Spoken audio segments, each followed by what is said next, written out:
Yeah, just give her a written statement and that'll be it.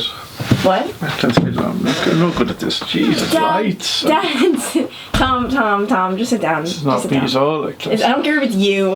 Hey guys, it's Clancy, and today I'm going to be telling you the story of the time that my dad almost killed me. And no, this is not just like a clickbait title coming out of nowhere, like Tom really did almost kill me.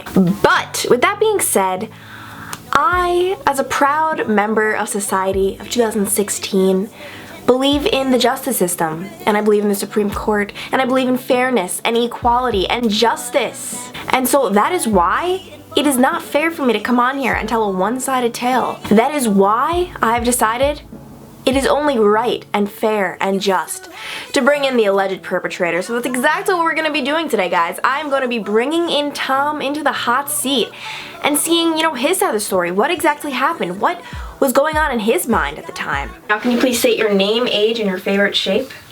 Clancy, that's like ridiculous. My name, I'm not telling my age. Dad!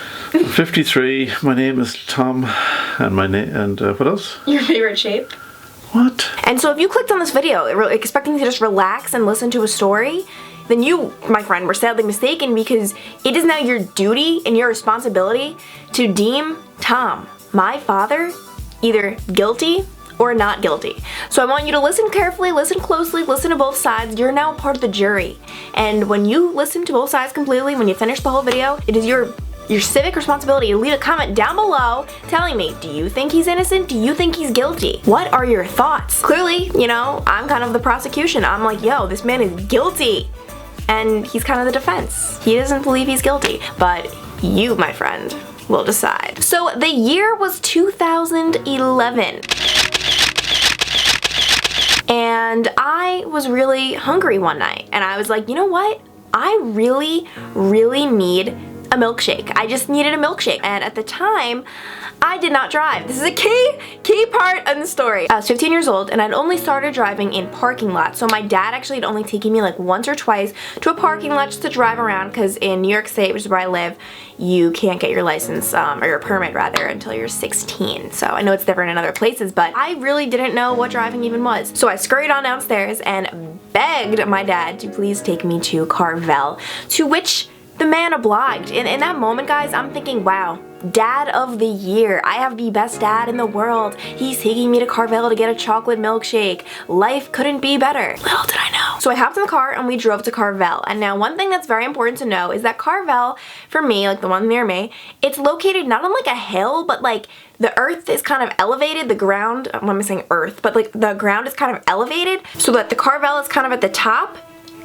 And then there's the parking lot, and then there's a huge busy road. Like, I would say the road, but I don't want you guys to like know exactly where I live, like, but it's a very busy road, one of like the main roads, located at the bottom, kind of going like perpendicular. And so my dad, being the wonderful man that he was, said he would run in and order for me and everything. This man was doing everything right. It was fantastic. And I said, yep, just give me a chocolate milkshake, we good. So he runs out of the car, runs into Carvel. When I say runs, I'm really not exaggerating. My dad kind of like does this like jog thing places. It's weird. Dad, what are you doing? And I'm sitting in the car. And so I'm kind of just sitting there staring into space, like, life's good, music going, because he left the keys in, because he was just running in. And then all of a sudden I'm like, that's so weird. Like, it looks like Carvel's getting like farther and farther away or something. Like, that's weird. Like, what? Why? Next thing, all of a sudden, I looked back and the car was moving towards the road. And my little princess was in the car. My dad, the wonderful man he is, did not put the car in park. I mean, I thought I did. I must have put it into He just literally just left it. He just totally, it just went X out of his head. He just forgot. He didn't even care. He didn't care that he had a child in the car. A child who's 15, who needs love and nourishment and protection. He didn't care. And when I realized that the car is rolling down the hill, you have to realize, guys, like, there are so many scenarios where, like, you could have done this, could have done that. In the moment when things are happening, like, you're not thinking clearly. So my very first thought, my very first reaction is to close my eyes as tight as I can close them, because that's gonna save me. We're rolling down into, when I say we, just me, myself, and I, us, the BFFs, okay. We are rolling down, about to converge into the main road where cars are driving by all around, and closing my eyes, that's gonna fix everything, right? I'm like this, and then I'm just like, Clancy, no, wait a minute, what are you doing? And I quickly open the car door and I hop out. And I'm just like, holy crap, I'm safe. Like, getting out of a moving vehicle, guys, it is scary. It is very, very scary, especially on like the elevation hill thing, because I didn't want to get run over. So I hop out and I'm just like, holy crap, you're safe. And then, in the very next instant, I'm seeing my huge Ford Explorer, it's obviously not mine, it's my parents', roll down the hill that's about to converge with major traffic and cause a huge accident probably. People will probably die, and like I'm just like, holy crap, what are you doing? I run around the car, like in the front way, run around, and I'm like running next to it as it's rolling down. And I have to somehow hop into the moving vehicle in time before the car hits the traffic and everything and a huge accident occurs. So I hop in the car and I'm sitting there. We are literally about to converge with all of the traffic. I get in the car and I think, how do I stop it? This sounds so dumb to me now. I feel like it's obvious, you know, the brakes right there. But I did not know which one was the gas and which one was the brake. And I remember, you know the little like stick thing that like puts you into like gear and stuff, like reverse, drive, all of that. I started like going like that, like trying to move that, thinking that had anything to do with the brakes. What? Because I just remember it was in my head, because like we had gone driving for like my second time my entire life in the parking lot 2 days before, and I was thinking in my head like, oh, like maybe it's one of these. And I remember looking in my rear view mirror and just seeing like we were about to just be on the, when I say we, I don't know, I'm sorry, I keep saying we, it's me, it's just me, there's no one. Maybe God is in the passenger seat, but And in that moment, I just took my right foot, I'll never forget, and I didn't know which one was the gas, which one was the brake. I just slammed my foot on whichever one my foot happened to hit. I just couldn't remember in the moment, like the adrenaline was going, you know, all of that, couldn't remember which one. I just slammed my foot on either one, and the car came to, well, the biggest halt ever. Like I flew kind of forward a little bit, you know, and I stopped just before the main road. Do you have any regrets? Regrets about what? Well, yeah, well, I mean, I never thought about it again, to tell you the truth. I mean, not much. I mean, it just happened, like, you know, so nobody got hurt, so no harm, no foul. Do you guys want to know the scariest part about that, though? Which I'm not really sure if I even told this to anyone, because I kind of want to seem like a hero, but I'm just being honest here because we are in the court of law and I cannot tell a lie. You know, I took an oath before this, like before I went on camera. My dad, at this point, had run out of Carvel to try to stop the car. He wouldn't have gotten there in time because he was in Carvel, but the car stops, I look up, it's my dad just like staring at me, like kind of like running, and then he stopped from outside.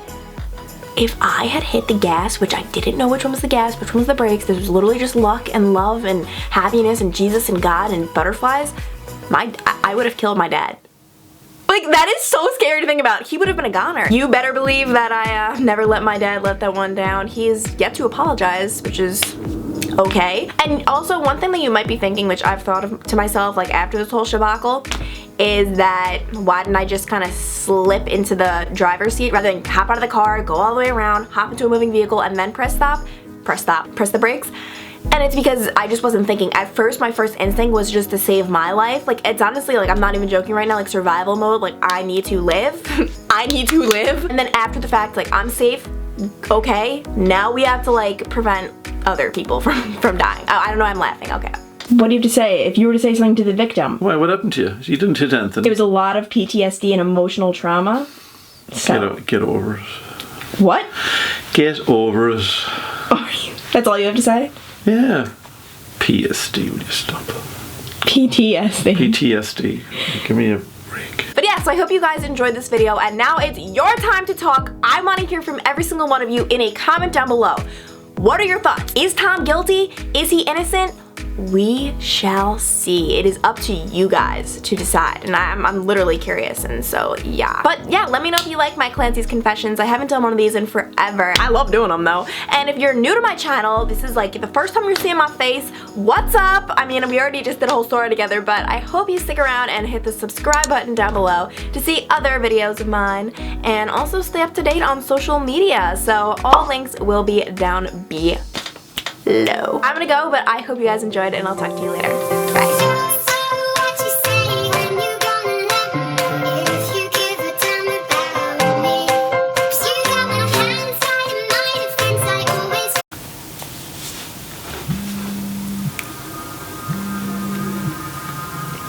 when your alarm goes off to tell you to take the potato out of the oven. I feel like I always have a potato in the oven.